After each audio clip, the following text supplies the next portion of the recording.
Yo siempre me he quejado de que los hispanos, que naturalmente lo tomamos de los franceses, hayamos prestado tanta atención a Shakespeare. Claro, estoy pensando los hispanos y los rumanos, los moldavos, hayamos prestado tanta atención a Shestov, que ya hemos visto que es importantísimo para Chorán y para ese paralelo en el cono sur que tiene, que es Ernesto Sábato, y nos hayamos fijado en los autores oscuros, destructivos, en los autores melindrosos y quejicas, apocalípticos que se llevan, que se llevan las manos a la cabeza por el progreso, y hayamos descuidado tanto y hayamos negligido de la manera en que lo hemos hecho a Pavel Flariensky. Pero es que al presentar este libro del cardenal Tomás Pidlik sobre los grandes místicos rusos, resulta que encontrábamos a Bakunin, pero no encontramos a Pavel Flariensky. De todas maneras, no nos podemos quejar en el momento actual, porque tenemos en español la obra fundamental de Flariensky.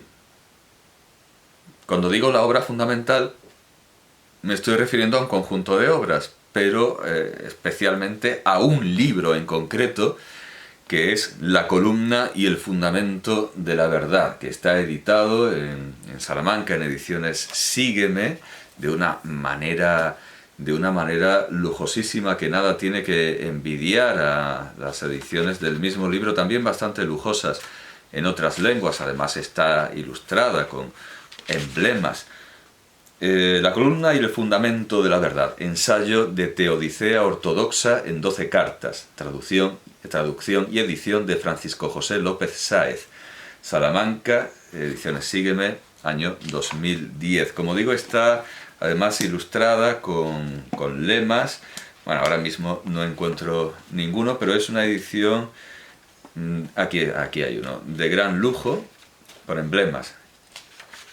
Aquí está. Está ilustrada con emblemas. Bueno, se me ha caído el guión de la propia editorial. Es una edición de la que verdaderamente nos podemos felicitar. Además, cuenta con fuentes paleoeslavas, es una edición correctísima. Es la obra maestra, la obra cumbre de Pavel Flariensky, aunque es cierto que según los intereses de cada cual, a otros se lo parecerá que es el iconostasio. Y creo que hay varias ediciones en castellano, incluso, del iconostasio. Aquí tengo, en esta revista, en la revista Vitsok, que se dedicó en este número especialmente a cuestiones del espacio soviético, del espacio postsoviético. Bueno, postsoviético porque este número es del año 1995. Aquí tengo la revista Vitsok de Mallorca.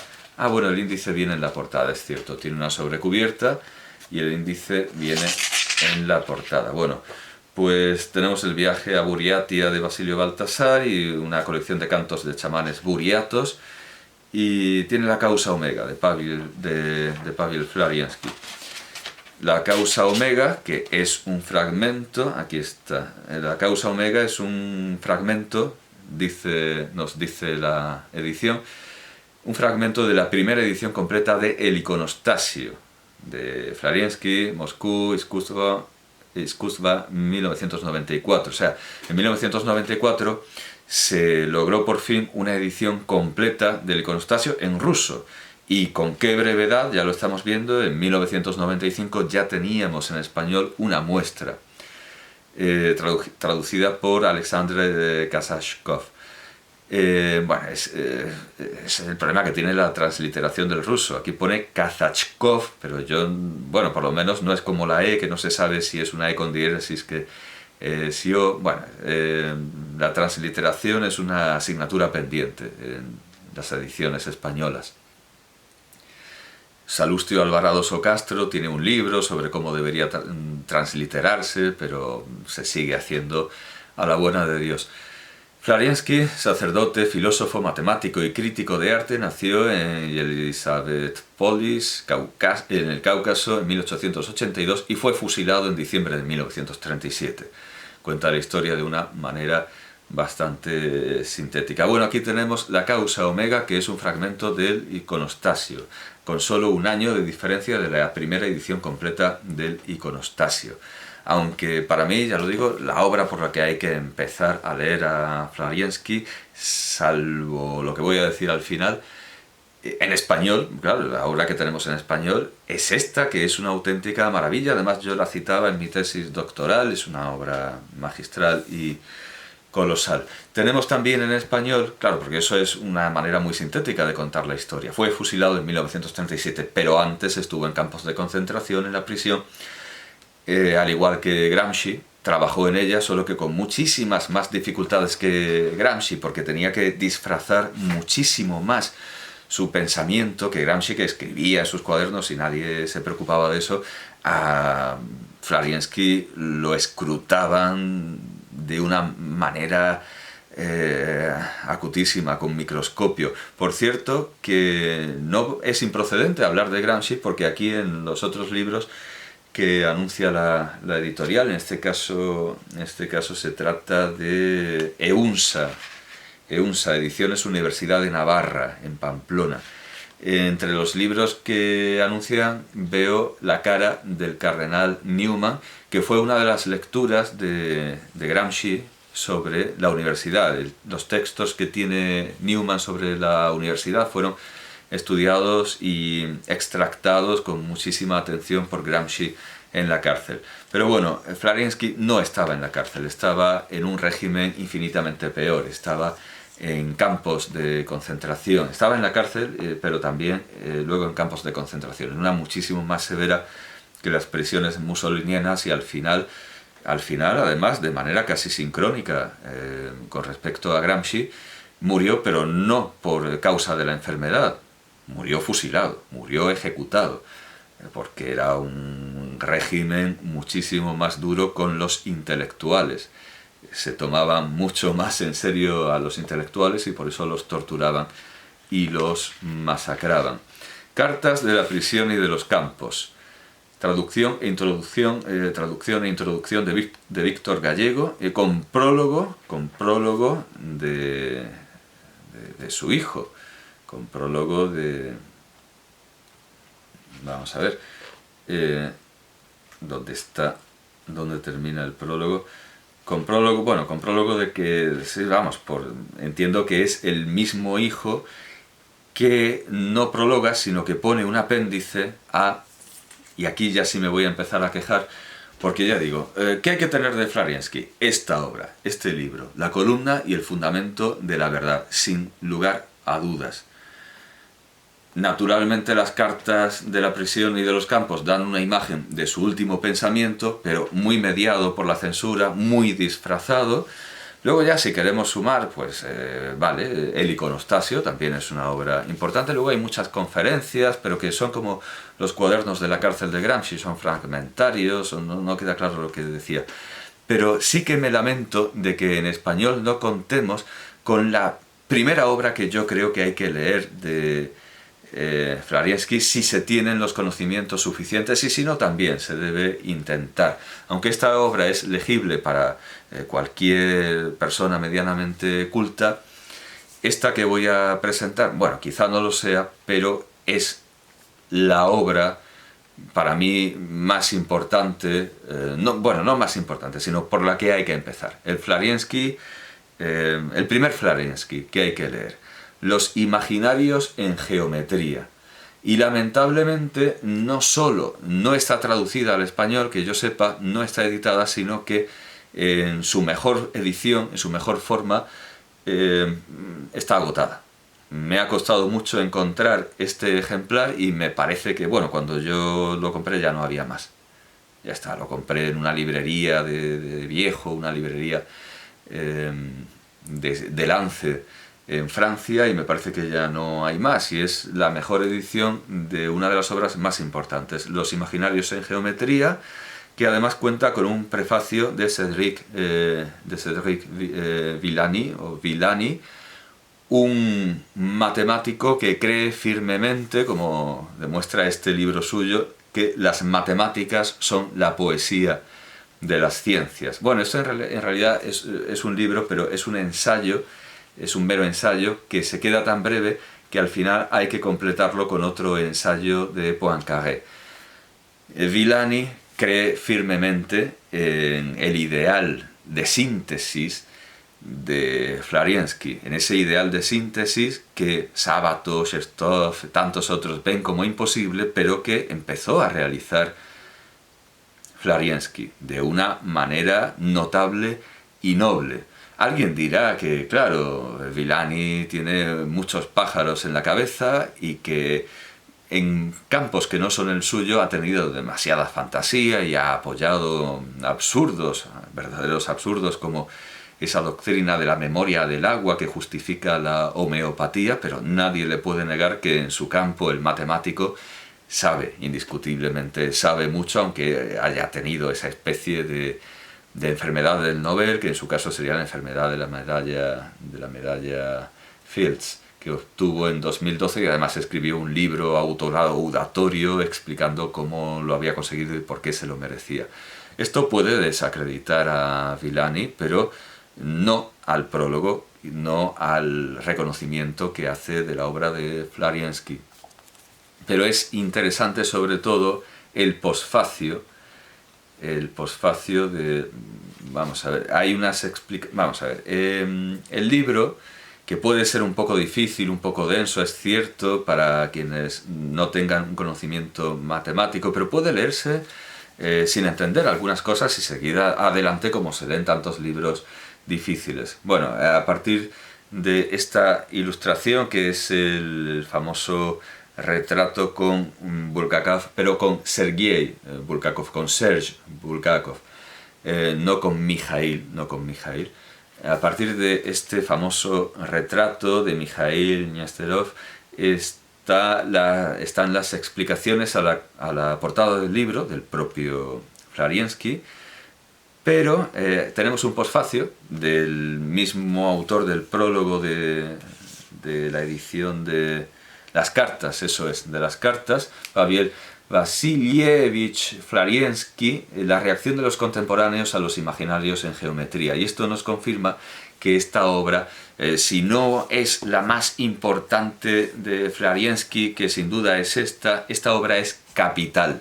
Capital e incluso capitel de la ciencia ficción soviética, porque nos habla Pavel Vasilievich Flariensky de su influencia en Zamiatin y en Bulgakov, pero no en Bulgakov Sergei, en Mikhail Bulgakov, en la influencia de esta obra en concreto que estaba en su biblioteca, en sus obras más importantes, y desde luego Maestro y Margarita.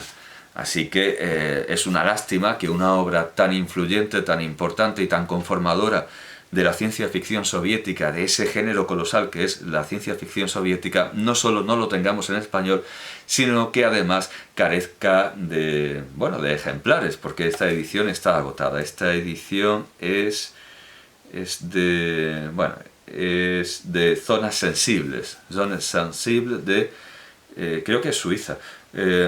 Y el lema es Pactum Serva.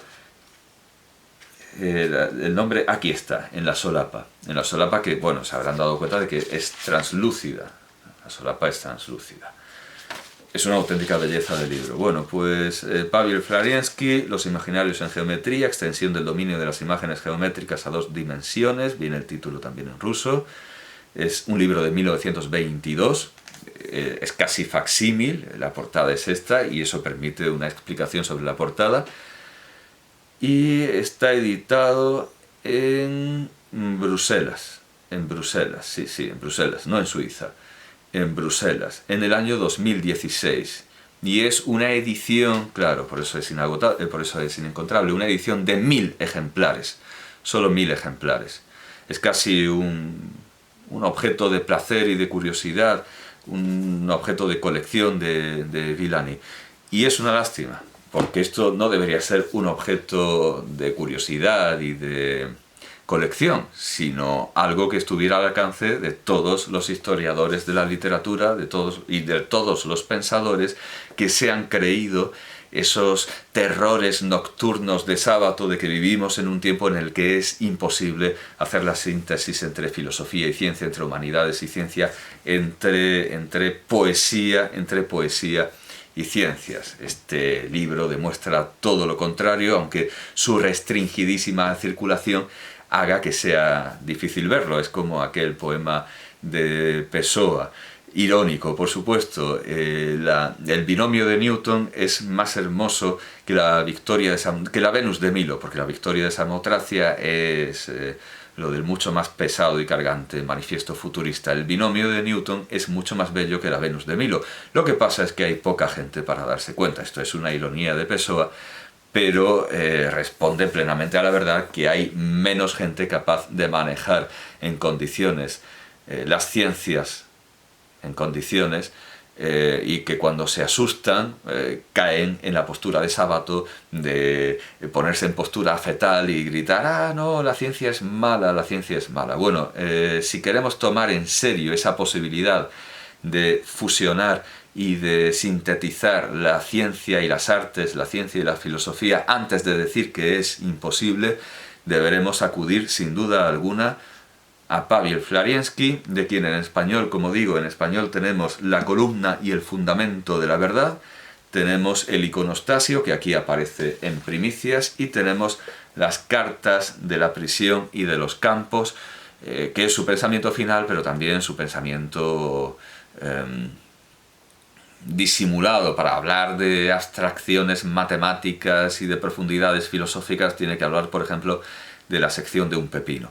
Bueno, y esto en español, y más, claro, y afortunadamente cada vez hay más ediciones de Paweł Floriański. Pero en francés, que no se nos olvide, tenemos esta edición, y creo que ya hay alguna otra edición que no contiene el prólogo, el magnífico prólogo de Paweł Vasilievich Floriański, pero que sí que permiten la lectura. De todas maneras, lo que importa es lo que he dicho, que la viuda de Bulgakov decía que su marido tenía esta obra en su biblioteca, que la admiraba y que la usó en Maestro y Margarita, en Caballería Roja, y que, Caballería Roja, eso es de Babel. Perdón, he tenido un lapsus. Bueno, me vuelvo. Paweł Vasilievich Floriański.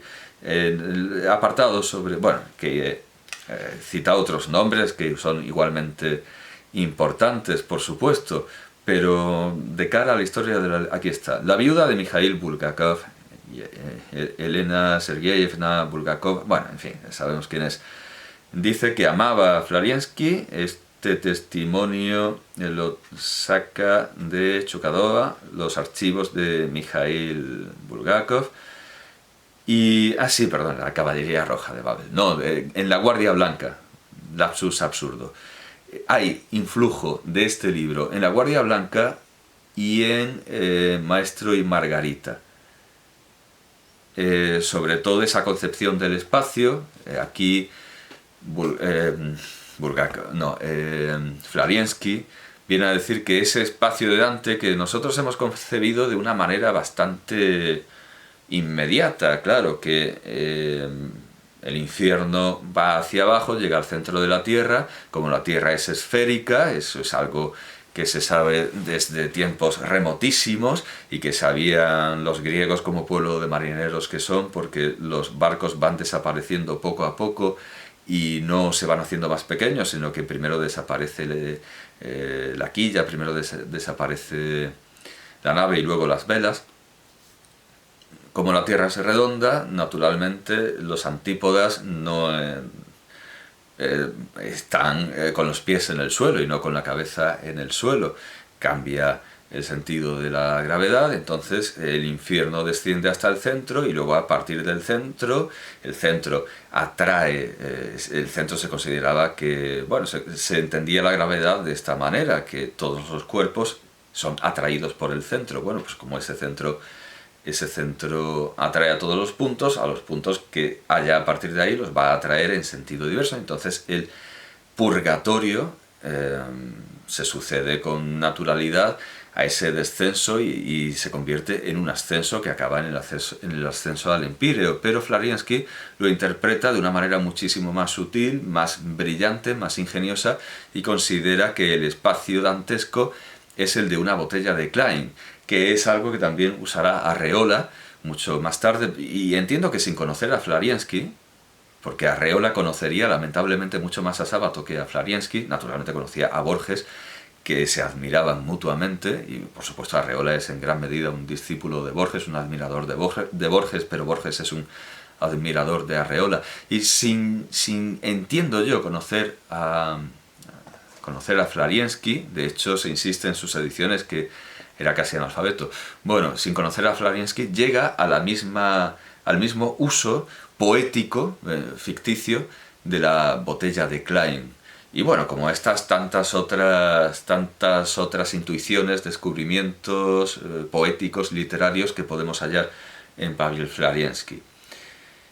Es una lástima que no esté traducido y la obra sea casi inencontrable, pero bueno, podemos consolarnos de bastante buena manera considerando que tenemos esta auténtica maravilla. Y bueno, quien no conozca a Flariensky, le recomiendo que se ponga al día, especialmente si ha perdido mucho tiempo con Chestov y con Chorán no se pierde tiempo, desde luego, pero con Sábato sí. Recuperemos el tiempo, recuperemos a Flariensky.